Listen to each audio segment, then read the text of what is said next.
एक बार एक शक्तिशाली राजा घने वन में शिकार खेल रहा था। अचानक आकाश में बादल छा गए और तेज वर्षा होने लगी। सूर्य अस्त सा हो गया और धीरे धीरे अंधेरा छाने लगा। अंधेरे में राजा अपने महल का रास्ता भूल गया और सिपाहियों से अलग हो गया।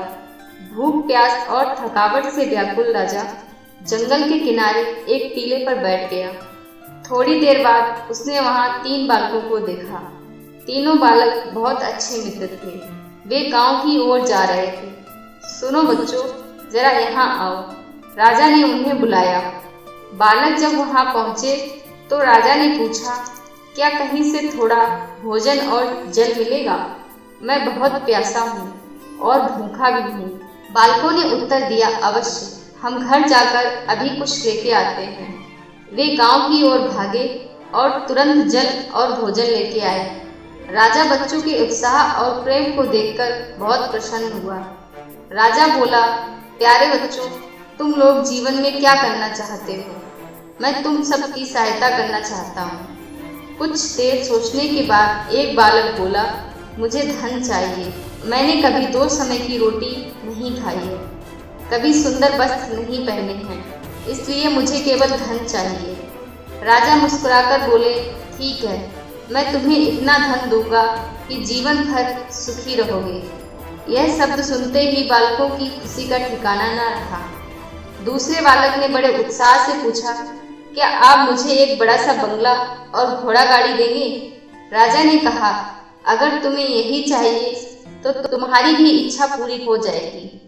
तीसरे बालक ने कहा, मुझे ना धन चाहिए ना ही बंगला गाड़ी, मुझे तो आप ऐसे आशीर्वाद दीजिए जिससे मैं पढ़ लिख कर विद्वान बन सकूं और शिक्षा समाप्त होने पर अपने देश की सेवा कर सकूं। तीसरे बालक की इच्छा सुनकर राजा बहुत प्रभावित हुआ। उसने उसके लिए उत्तम शिक्षा का प्रबंध किया, इसलिए दिन रात एक करके उसने पढ़ाई की और बहुत विद्वान बन गया। और समय आने पर राजा ने उसे अपने राज्य में मंत्री पद पर नियुक्त कर दिया। एक दिन अचानक राजा को बरसों पहले घटी घटना याद आई। उन्होंने मंत्री से कहा, बरसों पहले तुम्हारे साथ जो 2 बालक थे उनका अब क्या हालचाल है? मैं चाहता हूँ कि एक बार मैं एक साथ तुम तीनों से मिलूं, अतः कल अपने उन मित्रों को भोजन पर आमंत्रित कर लो। मंत्री ने दोनों को संदेशा भिजवा दिया और अगले दिन सभी एक साथ राजा के सामने उपस्थित हो गए।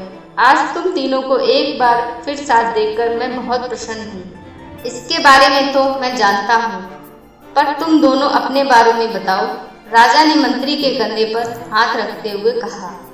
जिस बालक ने धन मांगा था वह दुखी होते हुए बोला, राजा साहब, मैं उस दिन आपसे धन मांगकर बहुत बड़ी गलती की। इतना सारा धन पाकर मैं आलसी बन गया और बहुत सारा धन बेकार की चीज़ों में खर्च कर दिया।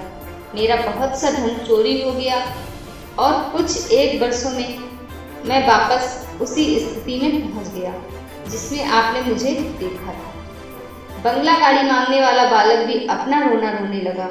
महाराज, मैं बड़े ठाट-बाट से अपने बंगले में रह रहा था, पर बरसों पहले आई बाढ़ में मेरा सब कुछ बर्बाद हो गया और मैं भी अपनी पहले जैसी स्थिति में पहुंच गया।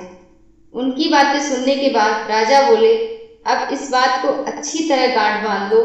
धन संपदा सदा हमारे पास नहीं रहते, पर ज्ञान जीवन भर मनुष्य के काम आता है और उसे कोई चुरा नहीं सकता। शिक्षा ही मानव को विद्वान और बड़ा आदमी बनाती है, इसलिए सबसे बड़ा धन विद्या ही है। दोस्तों, ये कहानी आपको कैसी लगी हमें कमेंट कर जरूर बताएं।